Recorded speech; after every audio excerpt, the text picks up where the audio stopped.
morning, guys. Welcome to the retirement discussion. We're talking about being old. One day we're all going to be old. I feel really old already some days, but we wanted to start off by doing a quick shout out to those folks who won the drawing for last week. Congratulations to Jairus Dickey and to Nicole Jackson. You both won a $25 Visa gift card, which we will send in the mail to you. So we'll have someone contact you soon to get your address. And just to start off with some more fun, I wanted to share with you guys some fun filters that we used on our own faces to see what we're going to look like when we're old. And they are scary, like real. So I'm going to start by showing you Herschel. His looks so real. So here's our Herschel. Nuts. It is scary, Herschel. It is scary how real this looks. That's me one day. That's me one day. And I'm still going to be serving in this capacity. Yes, absolutely. At the retirement homes, having financial education conversations. Bring it on. So funny. Oh my gosh, I love it. Okay, and then I'm going to show you guys me next. Yes. It looks just like me, doesn't it? It does. Hey, I'm just glad I still got eyelashes. And my brows are looking okay. All right, and then I used the same filter. Kelly looks exactly the same. She looks super young. Kelly, that looks good. Doesn't she look amazing? Yeah. All right, so we are going to hop on over, follow Jen on her story to learning about retirement. You're going to hear a lot of words today that you've never heard before or don't understand, and that's okay. That's what we want to do today is introduce you guys to the concept of retirement and some of the terminology for learning about retirement.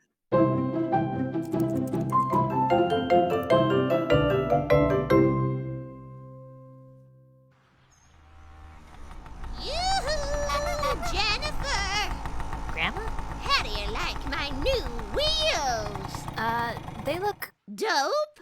they look expensive. Grandma, I don't know how to say this, but What? Out with it! it's just that you're retired. Shouldn't you be not spending a lot of money at this point in your life? Oh, I see what's going on. You don't think I can afford this? Little do you know, I started saving for retirement when I was your age. And a little savings know-how can go a long way. The most popular options include IRAs, both traditional and Roth, and then there's 401ks. They're basically containers for investments, okay? They grow your money tax-free for your retirement days. Now, they all have different limits on your yearly contributions. This one's set up where you work these at financial institutions. Some have taxes on withdrawals, some have tax-free distributions, and there's pros and cons to each. There is no obvious solution, but let's say you have limited funds. Here's a strategy, a method, guide, a rule of thumb. Crush any credit card debt, build an emergency fund, then get ahead of the game by getting started while you're young. Step 1. What's so funny? If you have company match, it's basically free money. So step 1, put in enough to meet your match. Then move on to step 2 with the rest of your cash. I mean your Roth IRA, its withdrawals are tax-free, so you'll want to top it up before you move to step 3. If you have money left over, max out your Roth IRA, then switch back to contributions to your 401k.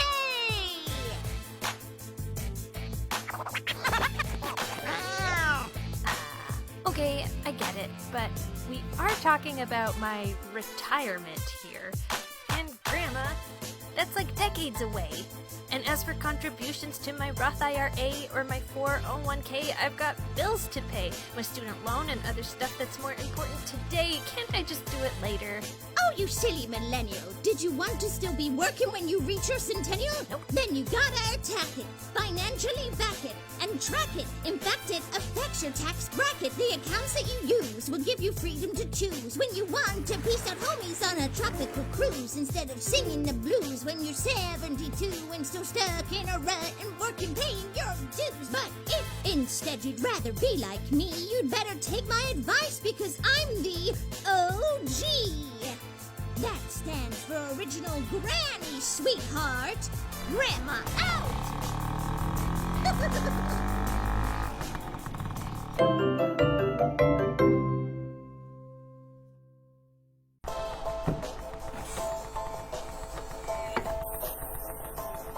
my favorite one. I told y'all, Grandma was dropping those lines.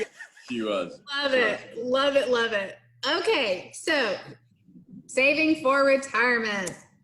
You know, what do you want your retirement to look like? Do you want to be someone that travels the world? Do you want to live a simple life and just kind of hang out where you are? No, a lot of you guys don't know the answer to this yet, and that's okay. But this is kind of the main things that people are looking at when they're our age and they're thinking about retirement. Pursuing a passion, maybe moving to a new city. Maybe you want to retire somewhere else. A lot of folks, you know, some of you guys might have siblings that live in other places. And so whenever you get to be retirement age, you may want to move where you have more family, or you might want to move to another part of the world that, or part of the country that you've just always wanted to explore, you know? So anyways, there's many different things and reasons that might motivate what your goals are. So your retirement fund is going to be probably your longest term savings goal that you are ever going to have in your life. And that certainly makes it kind of tricky to prioritize sometimes. But like we've told you with every other session we've taught you, it always pays to start now, right? To start early. Now, a lot of you guys can't open up a 401k right now if you're 12 or 16, you know, but when you can, we want you to start learning how to do it. You can start saving though, and then you can move that fund or move those funds into something else. All right, so timing is everything. Let's say that you guys, just kind of shows you the value of kind of a dollar, like how it grows, right? Let's say that you put $10,000 into a 401k, and we're going to talk about what a 401k is in just a minute. But let's say you put $10,000 away into this type of retirement fund, and you don't do anything or touch it until it's time to withdraw the funds when you retire at age 65. So if you are 25 years old when you start that, by the time you're 65, that is going to be worth $217,000, that $10,000. Let's say you started at 35, it's only going to be valued at $100,000 when you're 65.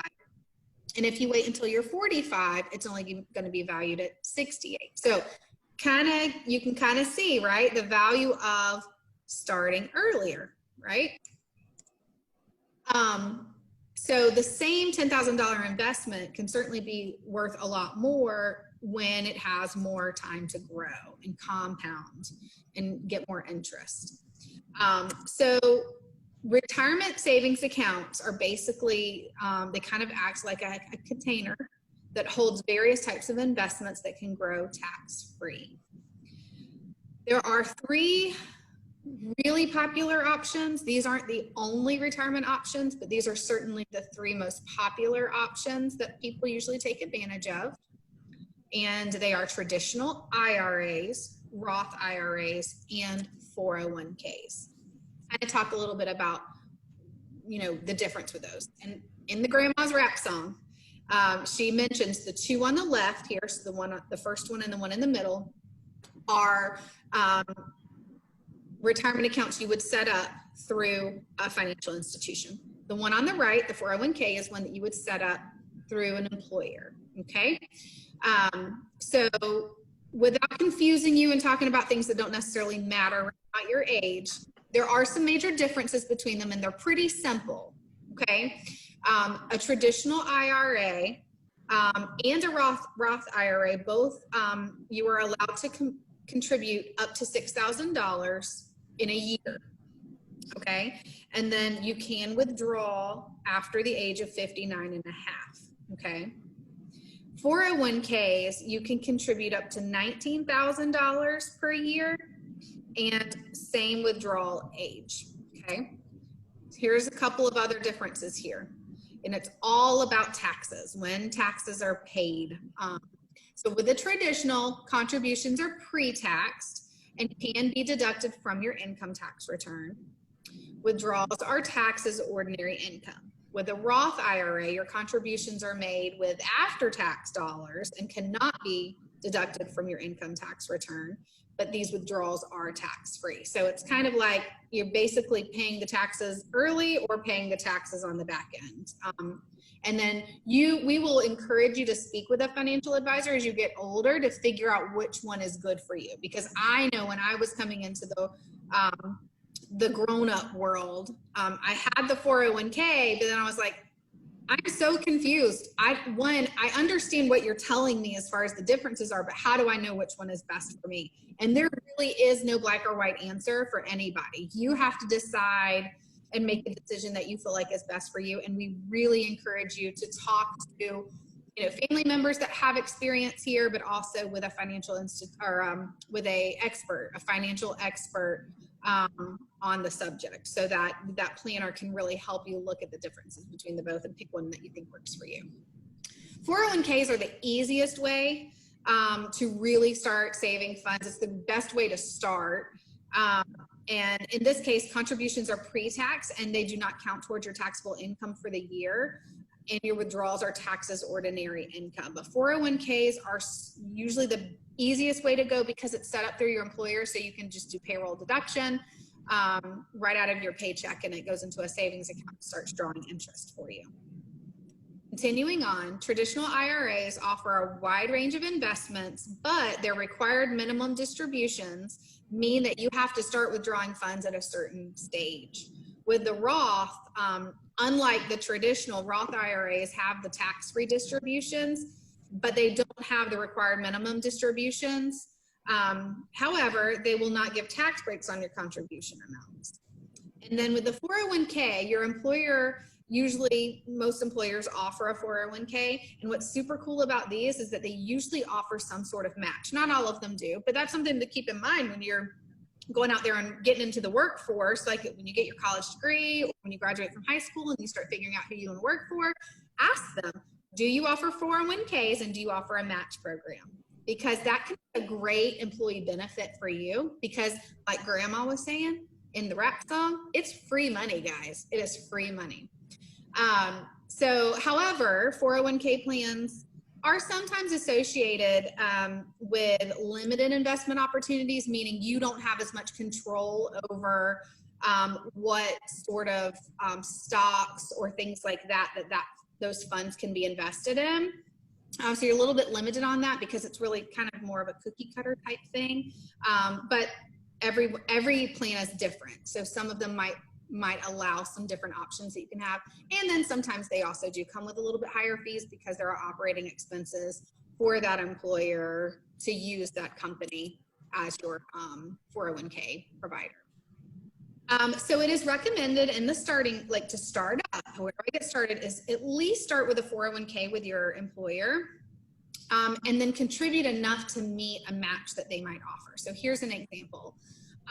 They may have, and usually it's a percentage match, right? So let's say, for example, that Herschel is employed with a company that offers 6%. Okay, so let's say he's contributing 3% of his income towards his 401k. So you would just simply do the math and just say of his annual income, 3% per year, and then they would divide that by 12 months, and they would know how much per month, and then break that down to how many paychecks per month he makes. That's how he determines how much money he would contribute towards that. Okay, an employer match, if he's only giving 3%, he's missing out on another 3% that the employer could be giving him for free.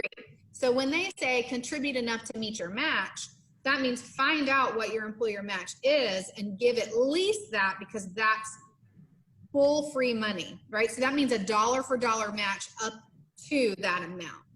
Okay, and then your money grows faster in that case. And then they're saying switch over and max out your Roth IRA contribution. Again, really good for starting plans.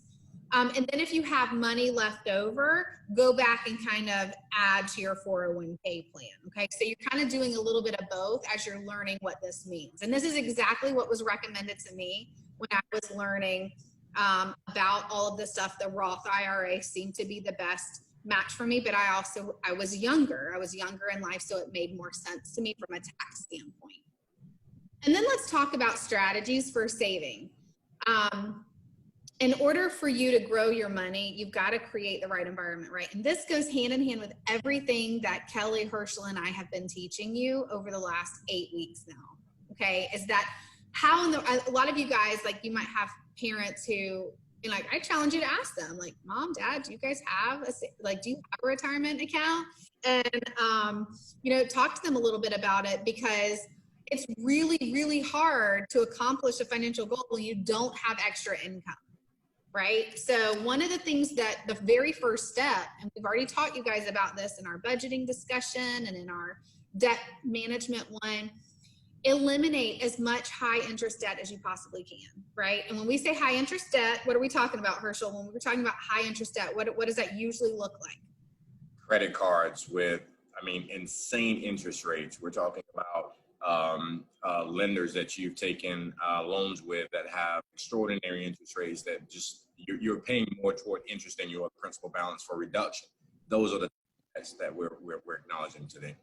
Exactly. Perfect. Yeah. So guys, if you are living a lifestyle on credit, you're not saving in a 401k or saving in some sort of retirement, then it's safe to say you're probably going to have to work longer and save longer, achieve your financial goals to be able to retire at a decent age. Okay. Because some of you guys can think about grandparents or aunts and uncles that you might have that really are too old to be working, but they don't have a choice because they save, or they started saving way too late, right?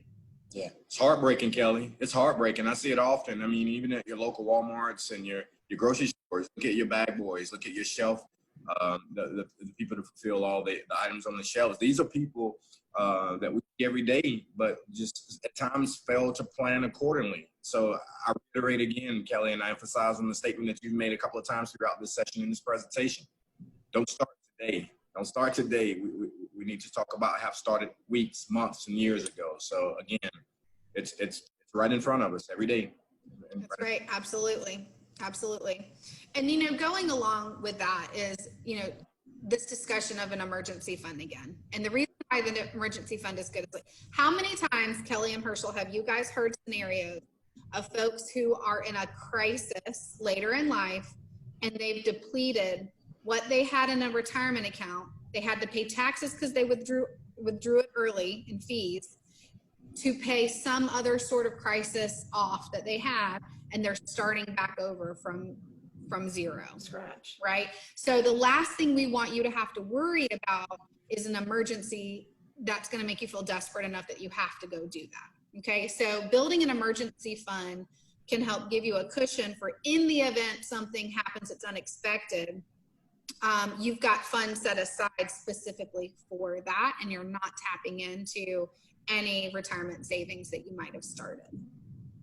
And then maximize your repayment plan. See if there's a smart way to consolidate or refinance your loans as a way of freeing up extra cash for savings. So again, I know we're talking big words here, but in a nutshell, I guess, Kelly, can you kind of explain really quickly, like, what does it mean to consolidate? I know we've talked about it in the last lesson, but for those who might be joining us for the first time, what does it mean to consolidate? Sure. So to consolidate is to take a lot of debt and whittle it into one loan. So instead of having payments on 5 or 6 different loans and paying the minimum payment, you can put those loans together in one loan, hopefully take the same amount of money that you were paying on the minimum payments of the other loans and be able to pay off that loan quicker. Only have one payment, get it done, and then those debts are gone. And Exactly. It frees up more money for you in the long run. That is a perfect way to explain it. Frees up that extra money. What I love here, I think the key word here in this sentence is smart.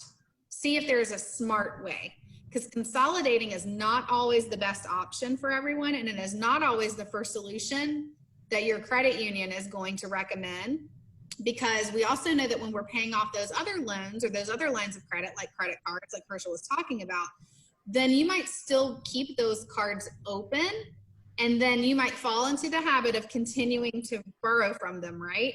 which actually puts you in like worse scenario than you were before you consolidated. So we want to make sure that you're smart about that, but it is a really good way to help you free up extra income a lot faster, right? I think the average credit card takes like 10 years to pay off if you never pay more than the minimum payment.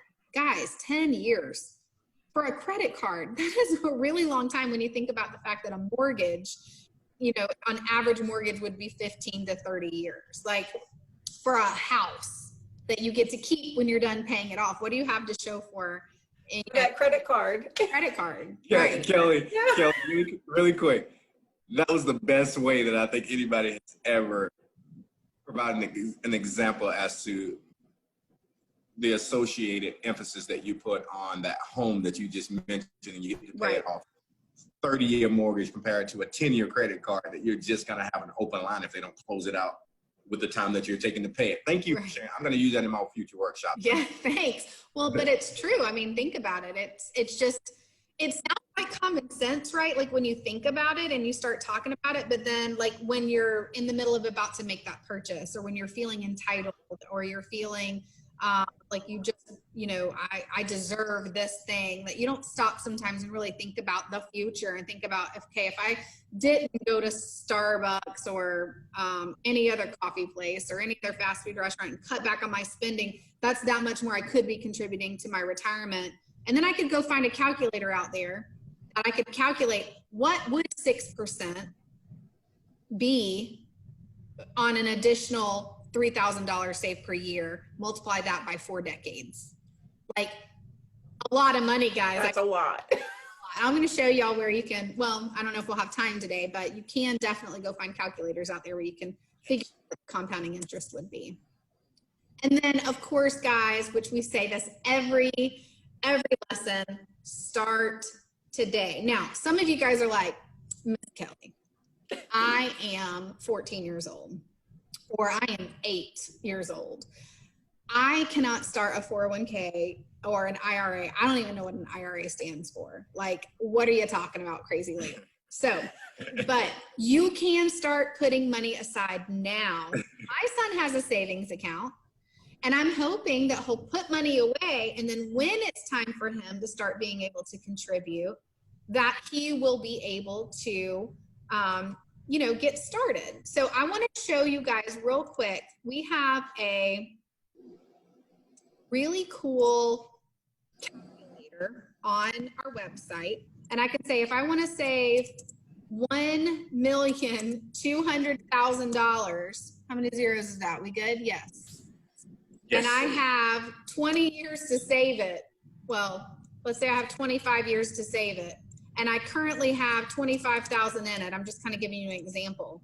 Now this says, how much do you want to save per month? But let's just go with the average of 6%, taking into account an inflation rate of 2.9%. If I scroll down here after hitting calculate, it says, I will not meet my goal with $1,000 a month. But if I save $3,800 a month, I will meet my goal of 1.2. So you guys can see, most people aren't even making that much money, like having extra money to be able to put that kind of money aside. And again, this is taken into account that somebody's in their 40s and they're going to retire somewhere between 65 and 70. So it kind of helps put a little bit into perspective for you, doesn't it? To let you know that how much money you're going to have to save. So you can see why a match program with a 401k looks desirable. It's a hard topic. Like it's a heavy topic. So anyways, final thoughts that you two want to share. So what I would like to share is it does happen just like that.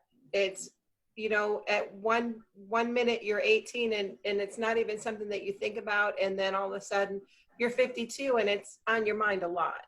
So take advantage of those opportunities, take advantage of 401ks, take advantage of savings, and little bits of money add up fast. So if you have that opportunity, follow your budgets, put money in savings, try and keep it in savings. And then when you have the opportunity, especially with a 401k where somebody's going to give you free money, take advantage of it every chance you get. Herschel? As always, without delay, start it right away. Pennies turn into dollars, dollars turn into future opportunities for you to be comfortable, kids. Next week, we have another fun topic. we are going to be talking about paying for pets. Okay, well, we've run out of time. We got to run, kiddos. We'll see parents back here at noon. Same topic. We'll get in a little bit deeper discussion. We are just so thrilled that you guys are joining us every week. We hope everybody and your family is staying safe, and we will see you guys next week as we talk about paying for pets. Y'all have a great week. Bye.